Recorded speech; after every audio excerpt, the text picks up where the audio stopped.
Hello and welcome back to our next set of notes. Today we are going to dive into protein synthesis. Synthesis just sort of means like the creation of, and so we are talking about creating proteins here. We're going to break this down into two steps. I mean, it is broken down into two steps, but we're going to break the notes into two separate sets of notes, and our first one is going to be strictly about step one, which is transcription. Now, before we even get into this, we're going to review macromolecules again, just to make sure that we are all on the same page. So throughout protein synthesis, we're going to be talking about two major macromolecules, nucleic acids and proteins. Now, we've been talking about nucleic acids for a little bit now, but that is like DNA and RNA. The monomer of that is a nucleotide. You should be able to draw and label the parts of a nucleotide.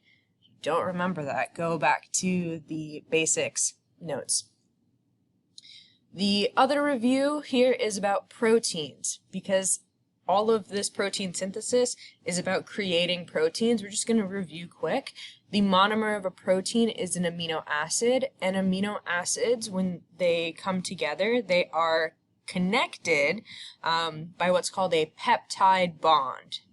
Okay, so all of these like blue lines here, these are called peptide bonds, and when you connect a bunch of them together, you have a string of amino acids or a polypeptide. I know that's not written, but if you want to write it down, you're welcome to. And just as a quick review, the functions here are structure, defense, transport, enzymes, of course, we love enzymes, and movement. So getting into the meat of this, we're talking about protein synthesis, which is sort of the creation of genes. And as a refresher, a gene is a sequence of nucleotides in DNA that code for one protein. So it's the order of the letters, right, A, T, C, and G, that gives us the details on whatever protein is being created. So whatever the letters spell, genes, our bodies are able to read these A, T, C's, and G's and figure out what it's actually saying. We'll be able to do that too after we practice in class. Now we're going to see this word, this next bolded word, a lot in the next couple of slides and in the next lecture, and it's a codon. That is pronounced a codon. And all that is just 3 nucleotide bases in a row. I know. We could call it a triplet, we could call it any other thing, but we call it a codon. So a codon is strictly just 3 nucleotide bases in a row. It could be any 3 nucleotides, but it is in groups of 3. And one codon codes for 1 amino acid. So 3 nucleotide bases code for 1 amino acid. We're going to practice this a ton in class, but I just want you getting familiar with the terminology and getting familiar with the definition here. So the central dogma, you should probably draw this. I don't have this written down that you have to draw it, but you probably should. It's a really great image. So the central dogma is like the holy grail of this, right? So we start with DNA. We've been practicing with DNA for a while now, right? For a couple weeks. We know how DNA replicates, right? A's to T's, G's to C's, right?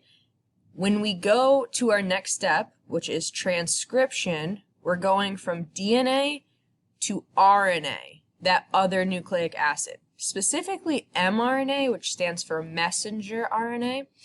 We'll talk more about that. But DNA to RNA, and then our next set of notes is about what's called translation.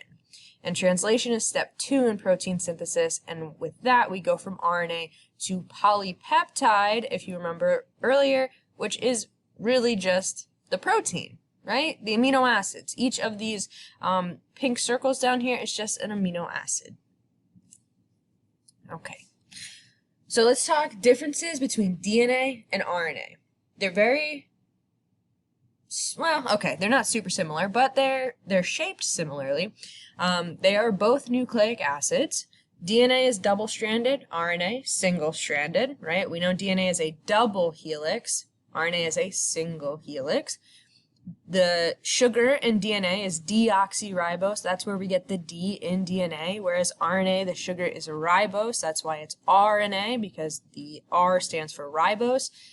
The big thing, though, is we have A's, we have C's, we have G's, and in DNA we have T's. But in RNA, we have U's. So this is a brand new nucleotide. You'll notice that T is not in RNA. So no T's, only U's in RNA. That we'll practice, but that can be confusing. But both of them are made up of nucleotides, and the shape is very similar. It's just a different sugar, really. Now, let's talk about RNA because it's weird and it's different and it has uracil instead of thymine. And so let's talk about base pairing rules and how we are going to match up nucleotides based on their complementary base pairs. Now remember that nucleotides are grouped by threes. So, right, I have 3 letters in a row. That's called a codon. 3 letters in a row, codon. So I have 3 codons in a row here. When we go from DNA to RNA, right, T matches up with A because A still exists in RNA. But A will now match up with U because T does not exist in RNA.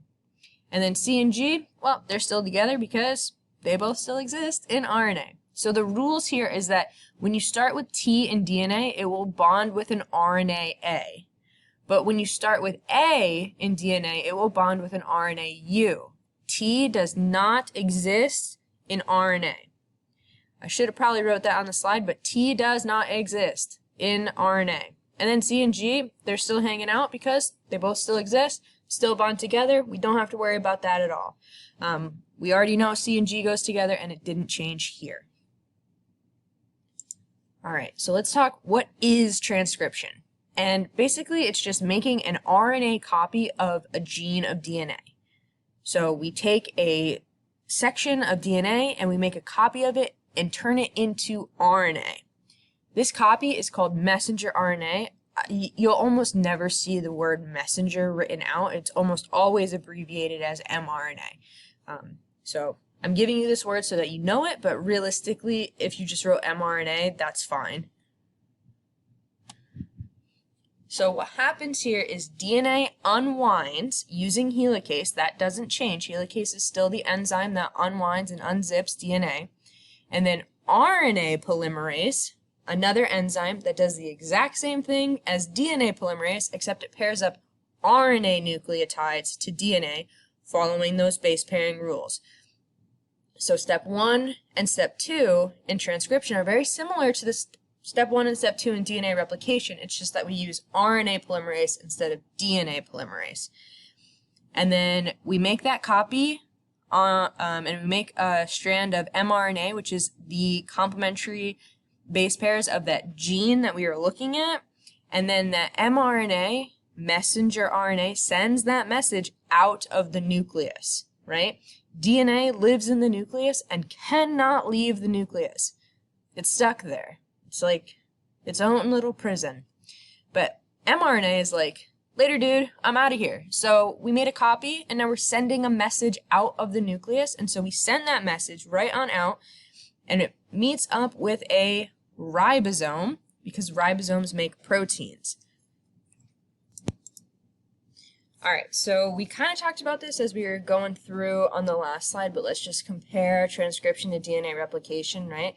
They both use a polymerase in step 2, but transcription uses RNA and DNA replication uses DNA. And that's sort of seen again in this next line down, is that transcription is RNA nucleotides, DNA replication is DNA nucleotides. Transcription makes RNA, DNA makes DNA, right? So transcription is all about RNA, right?